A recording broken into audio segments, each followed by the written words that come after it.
Hello friends, we are studying mathematics part 2nd of class 10. In that third chapter, circle. Today we are going to discuss about the practice set 3.2. In that first question, two circles having radius 3.5 centimeter and 4.8 centimeter touch each other internally. Find the distance between their centers. Students, our diagram will be like this. There is a circle with center P and circle with center Q. These two circles with center P and Q touches each other internally at point R. So R is the point of contact between these two circles. Okay.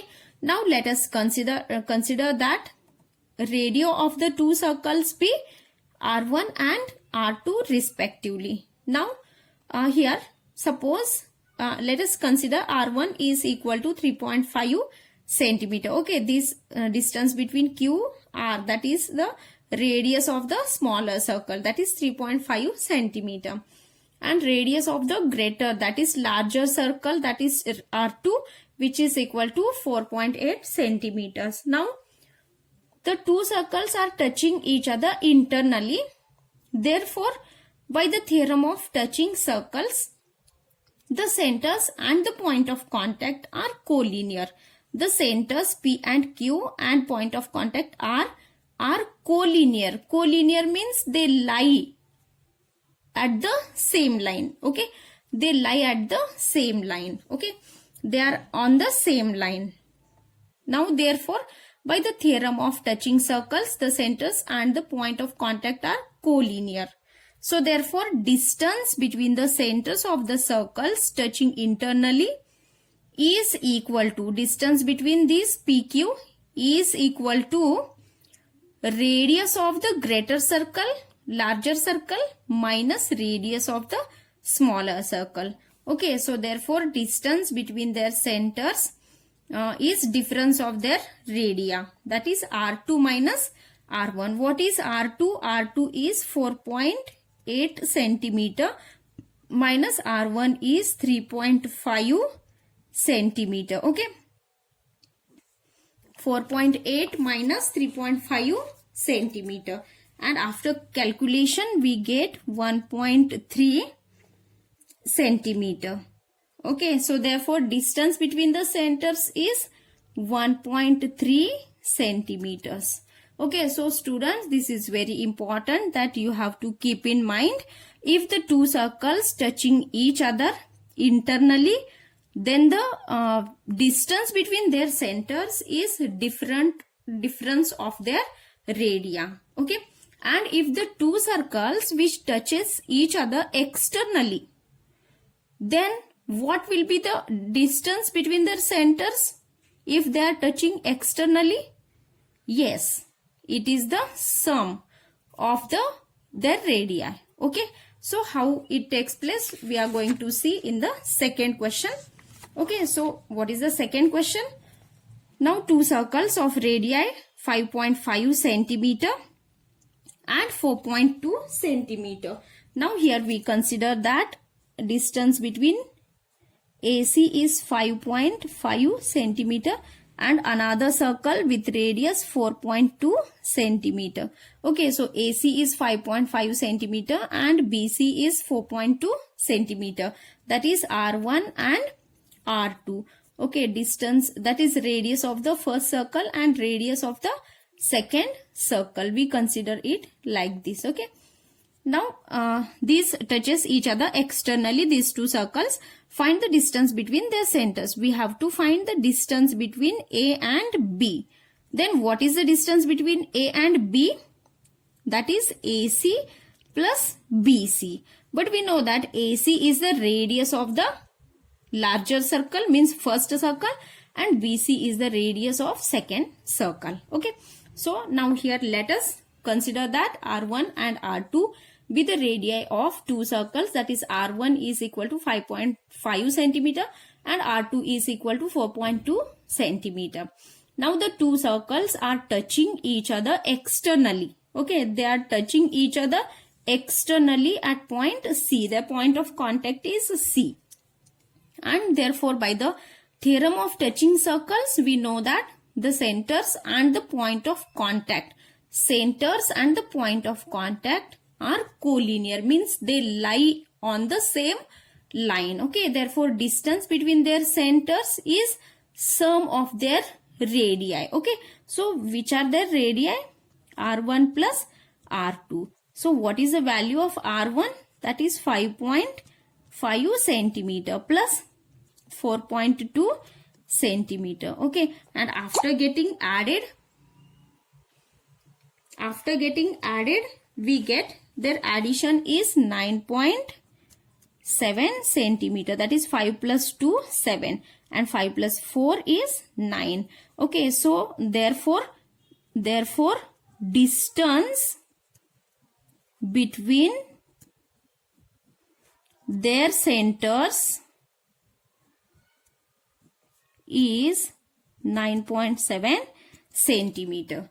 Okay, so in this way we have solved the second question. So students, it is very important, you have to keep in mind, if the circles which are touching internally each other, then what is the distance between their centers?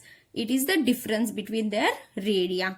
And secondly, if the circles touches each other externally, then what is the distance between their centers? It is the sum of their radii. Okay, now see what is the third question.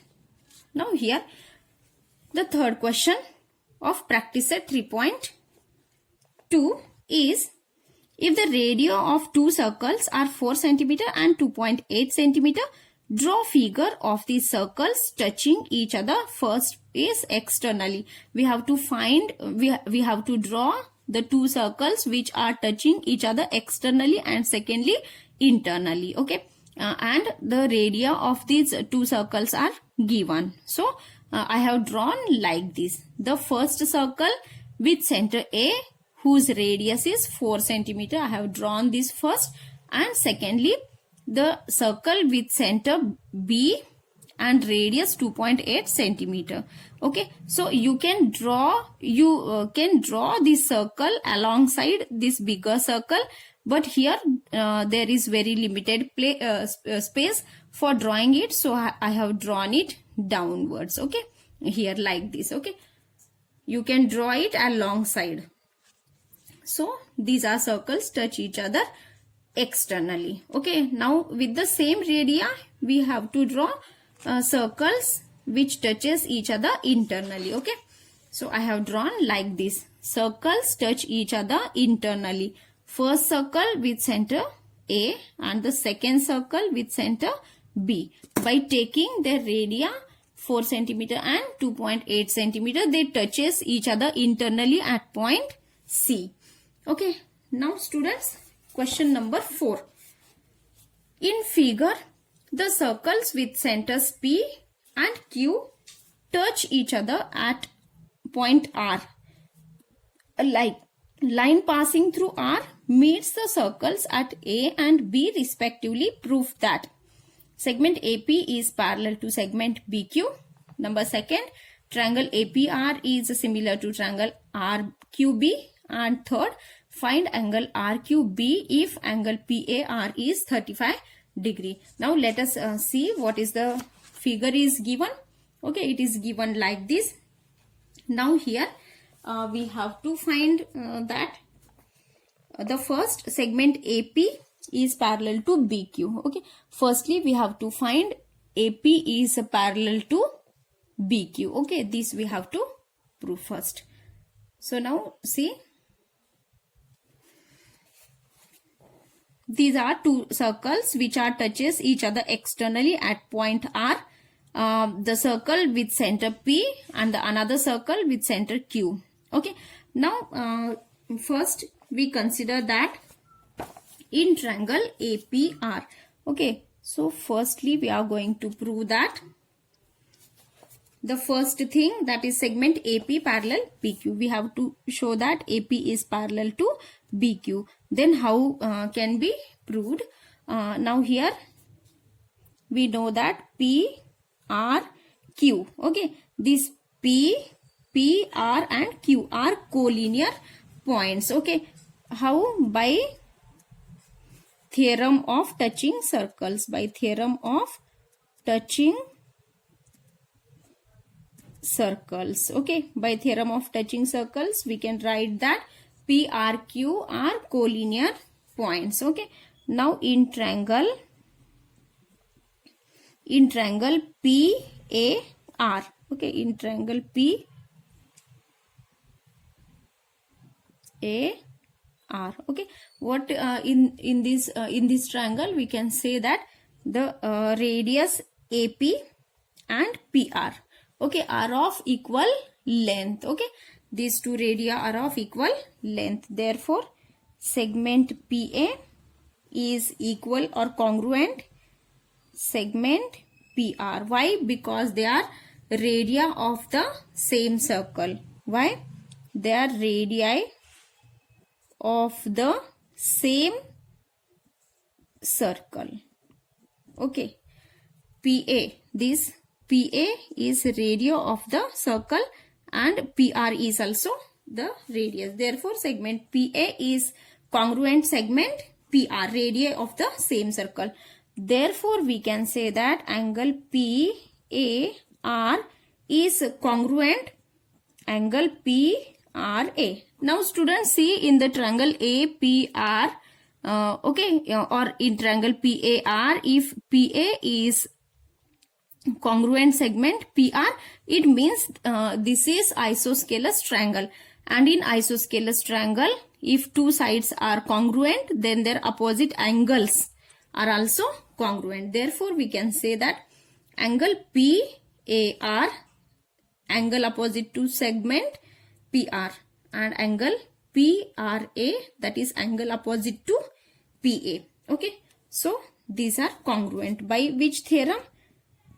By isosceles triangle theorem. Okay, isosceles triangle theorem. Okay, this is equation number first. We consider it as equation number first. Now in triangle QRB, you can see here the second circle with center Q.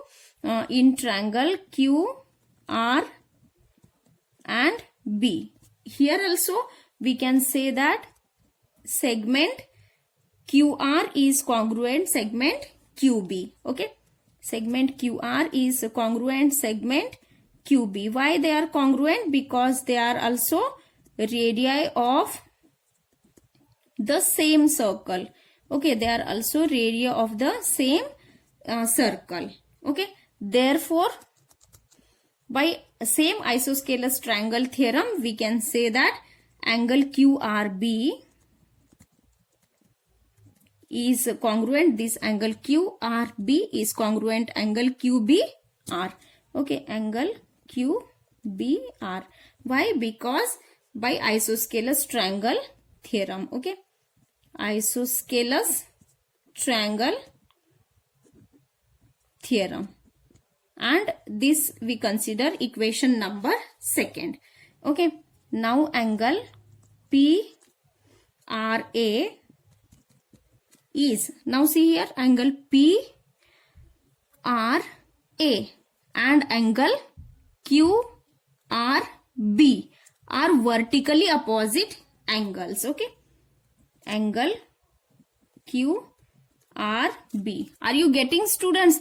This angle PRA, this angle, and secondly you can see here this angle PRA and angle QRB are vertically opposite angles.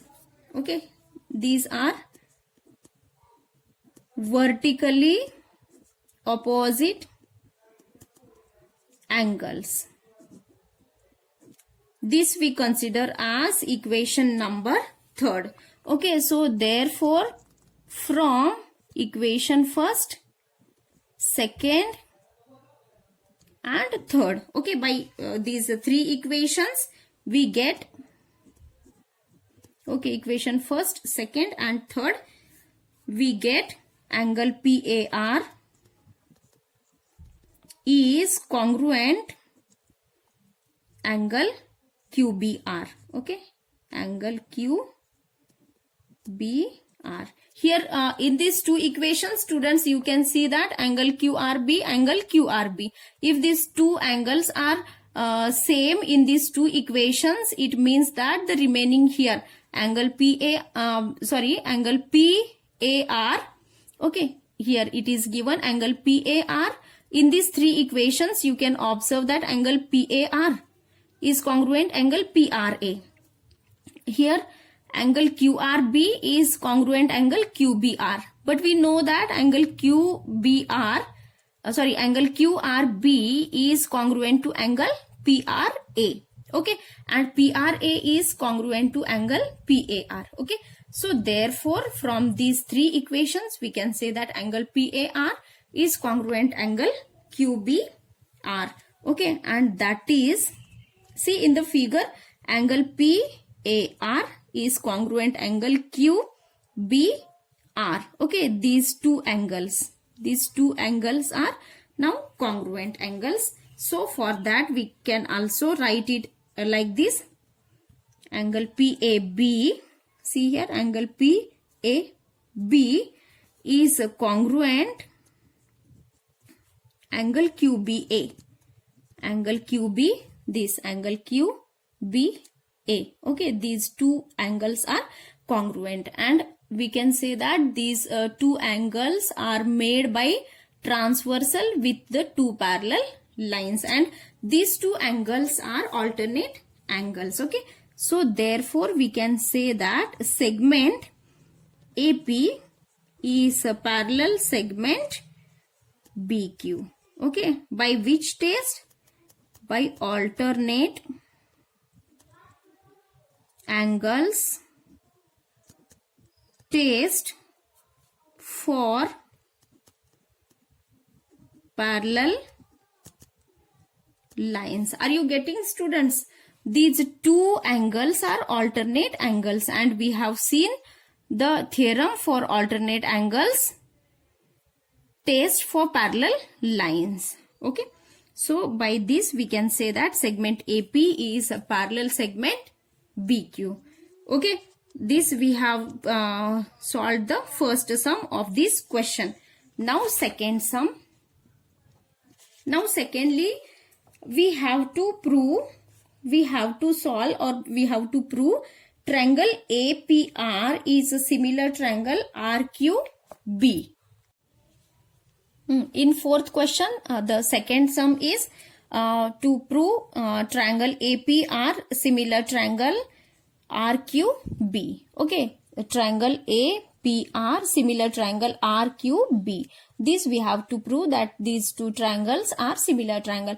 Now let us see in triangle APR and triangle RQB. Okay, in these two triangles, angle PAR, this angle PAR is congruent angle QRB. Angle QRB. From equation first and third we have seen that. Now therefore angle PRA, angle this PRA is congruent angle QBR from equation second and third. Okay, therefore by AA test, the two triangles, triangle APR is a similar triangle RQB, which is very simple. You can understand it. So by AA test, the two triangles are similar triangles. Now third, we have to find, in the third sum, we have to find angle RQB. Okay. So what is given? Angle PAR here. Angle PAR, this angle is 35-degree angle. Okay, so from equation first, second and third, we know that angle PRA is equal to angle QRB. Here angle PRA, this angle is equal to angle QRB. These are in vertically opposite angles, and angle which is also equal to angle QBR, because angle PAR is alternate angle with angle QBR. Okay, so these two angles are also equal. So we can say that angle PRA is equal to angle QRB is equal to angle QBR, that is equal to 35 degree. We consider it as equation number 4. Now in triangle QRB, in this triangle, the sum of three angles of triangle is equal to 180 degree. Okay, now here we know that angle QRB and angle QBR, their measures is equal to 35 degrees. So in place of these two angles, we can write that 35 degree plus 35 degree, which is plus angle RQB, and which is equal to 180 degree. So 35 plus 35, 70 degree, plus angle RQB is equal to 180 degree. Therefore angle RQB is equal to 180 degree minus 70 degree, and which is equal to 110 degree. Okay, so therefore angle RQB is equal to 110 degree. Okay, so students, in this way, in this video we have solved all the 4 examples of practice set 3.2. Okay, now remaining one question we will discuss in the next video. Okay, thank you students.